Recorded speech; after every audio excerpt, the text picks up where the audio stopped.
오늘 주시는 말씀의 제목은 세례 요한의 등장과 회개 선포라는 제목을 함께 말씀을 나누겠습니다.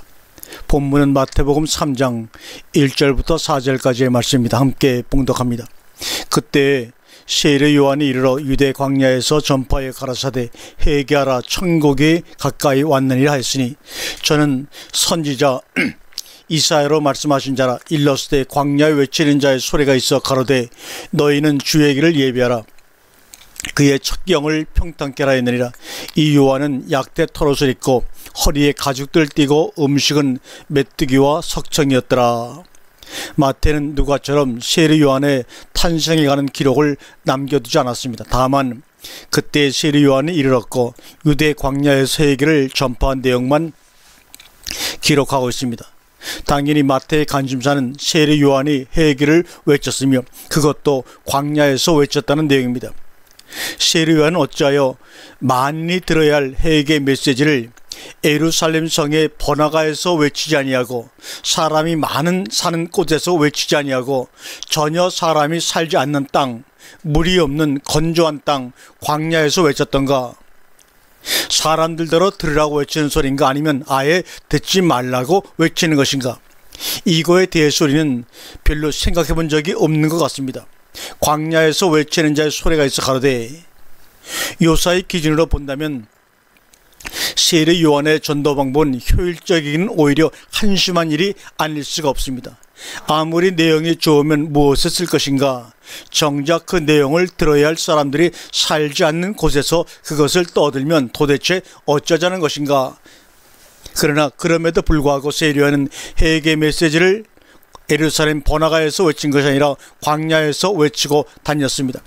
자신의 행동에 대해서 이해를 했는지 아니면 요한 자신도 모르고 했는지는 중요하지 않습니다.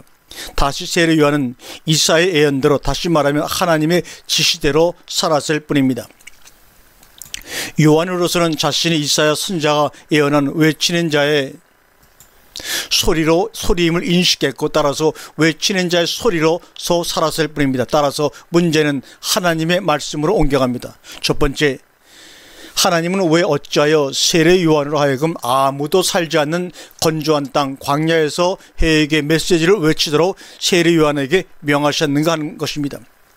이 문제를 이해해야만 회개의 의미를 우리가 바로 이해할 수가 있습니다. 광야에서와 회개는 따로 떼어서 이해할 부분이 아닙니다. 광야에서를 모르고 회개를 알 수가 없고 회개가 없는 광야 또한 있을 수가 없는 일인 것입니다.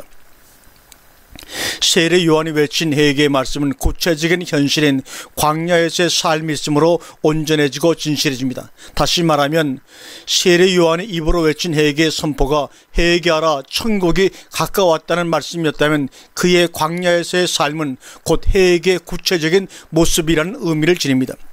따라서 오늘날의 우리들의 회개 역시 관념과 머릿속에서만의 회개로는 의미가 없고 우리들의 실제적인 삶의 터전인 광야로 바뀌어야만 가능한 것입니다. 자신의 삶의 자리는 여전히 예루살렘 도성과 왕국이면서 머릿속으로 회개하고 마음으로 자신의 잘못을 깊이 뉘우친다고 회개가 이루어지진 않습니다. 회개는 머리와 마음으로 하는 것이 아니라 두 발로 하는 것입니다. 두 발을 움직여서 우리의 삶의 터전을 바꾸는 것, 예루살렘 도성에서 광야로 나가는 것, 이것이 진정한 회개인 것입니다. 어떻게 이렇게 말할 수가 있는가?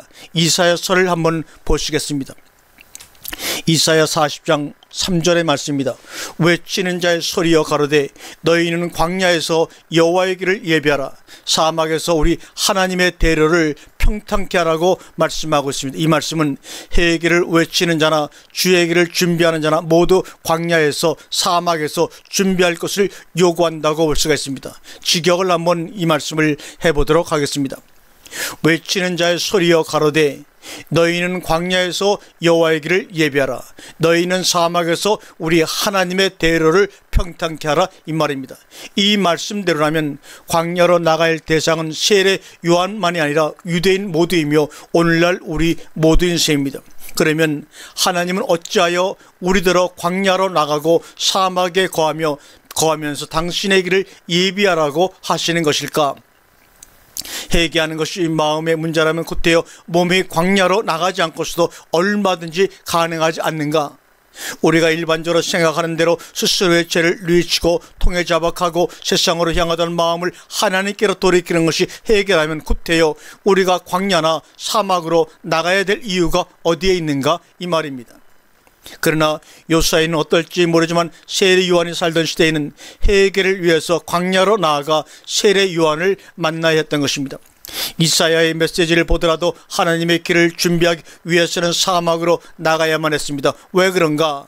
광야로 나아가 광야 생활을 하는 그것이 곧 회개이기 때문입니다. 그렇다면 두 번째, 광야란 도대체 어떠한 땅인가? 신명기 8장 15절에 너를 인도하여 그 광대하고 위험한 광야 곧 불뱀과 정갈이 있고 물이 없는 건조한 땅을 지나게 하셨음을 해서 알 수 있듯이 광야는 사람이 살 수 없는 곳입니다. 사람의 생각과 사람의 능력으로는 도저히 살 수 없는 곳으로 자신의 삶의 터전을 옮기는 것이 회개이며 세례입니다. 그러므로 우리의 몸이 광야로 나가지 않는 해결한 착각이며 관념입니다. 먹을 것이 없이는 살 수 없고 마실 물이 없이는 살 수 없는 이 세상뿐만 아니라 권세가 있어야 하고 명예가 있어야만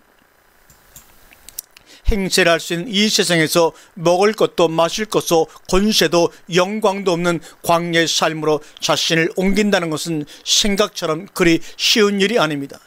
이사야 선지자는 계속하여 말씀하는 것처럼 모든 육체는 풀이요 그 모든 아름다움은 들의 꽃 같으니 풀은 마르고 꽃은 시듬은 여호와의 기운이 그 위에 붐이라 이 백성은 실로 풀이로다.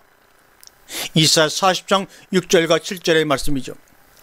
이것을 믿는 사람들만 광야로 나아갈 수가 있고 사막에서 주의 길을 예비할 수가 있습니다. 인생이란 과연 풀과 같은가? 그 모든 영광은 과연 풀의 꽃 같은가? 인생의 강건함과 인생의 아름다움을 어떻게 한나 풀꽃에다가 비긴단 말입니까? 언제나 우리가 하는 얘기지만 인생이란 풀과 같고 그 모든 영광은 풀의 꽃과 같다는 하나님의 말씀을 믿는 사람은 풀같은 인생사에 연연하지 않는 사람이며 꽃같은 인생의 영광을 향하여 애쓰고 수고하지 않는 사람입니다. 자신의 삶은 거의 전부가 풀과 같고 꽃과 같은 인생사에 매달려 있으면서 하나님의 말씀을 믿는다는 것은 어불성설입니다. 광야에서 주의 길을 준비하는 말씀은 풀과 꽃을 버리는 말씀과 상통합니다. 풀과 꽃을 버림이 곧 하나님의 영광에 대한 기다림이며 구함입니다. 광야는 풀이 자라지 않고 꽃을 구할 수 없는 곳입니다. 풀을 구하고 꽃을 얻기 위하여 광야로 나가는 사람은 없을 것입니다. 지금 세례 요한이 회개하라고 외치는 것은 풀을 버리고 꽃을 버리라는 외침이며 그 자신이 광야 생활을 하는 것은 자신이 외치는 내용에 대한 보증입니다. 이스라엘 백성이 애굽을 나와서 광야 생활을 하는 것은 모두 이러한 말씀에 대한 모형이며 그림자들입니다. 그들이 애굽의 고깃가마를 그리워했다는 얘기는 아직도 풀과 같은 인생의 찌꺼기가 남아 있었다는 뜻이며 모세가 시내산에서 내려오지 않을 때 애굽으로 돌아가자는 운동이 있었던 것도 사실은 하나님의 영광에 대한 기대보다는 풀의 꽃 같은 육신의 영광을 애굽을 더 좋아했다는 뜻입니다. 오늘날 기독교인들은 어떻습니까? 정말로 회개하고 세례받은 사람들은 애굽적이며 풀과 같고 풀의 꽃과 같은 영광을 인하여는 마음이 흔들리지 않습니까? 마음이 흔들리지 않기는커녕 대부분이 하나님의 능력으로 예수의 이름으로 그 풀과 그 꽃을 남보다 더 많이 얻고자 하지 않습니까? 광야 생활을 통하여 풀이 마르고 꽃이 떨어진 사람은 더 이상 풀과 꽃을 기대하지 않습니다. 이런 사람들이 광야의 삶을 산 사람들이며 회개한 사람이며 세례를 받은 사람입니다. 이 백성은 실로 풀인데 풀인 줄 아시는 하나님이 우리더러 광야와 사막으로 나오라는 얘기는 이 세상에서는 별 볼 일 없는 인간으로 만들겠다는 선언이며 나아가서는 이 세상에서 죽여 없애겠다는 무지막지한 선포인 것입니다. 세 번째, 우리가 왜 이 세상에서 사라져야 하는가 하는 것입니다.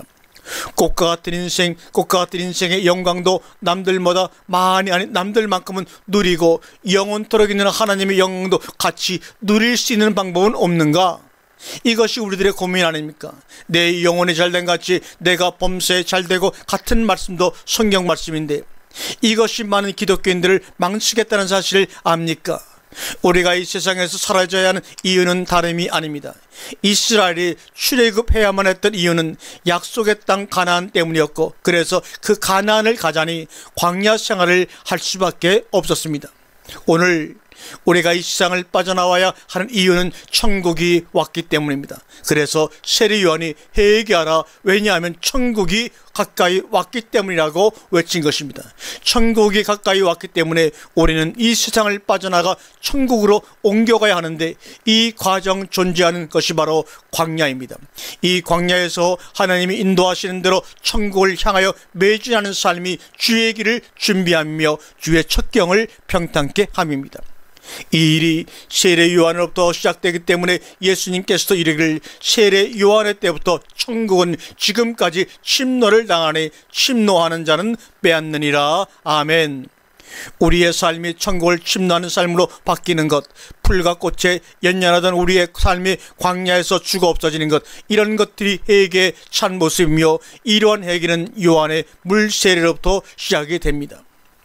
따라서 요한의 물세례 역시 단순히 물속에 잠기는 것이 아니며, 사도 바울이 설명한 대로 모세에게 속하여 구름 안에 있고 바다 가운데 지나는 것이다, 이 말입니다. 다시 말하면 홍해를 건너는 영적인 사건이 물세례 실체이지, 물에 들어간다고 홍해를 건너는 것은 아니라는 점을 명심하시기를 바랍니다. 아멘.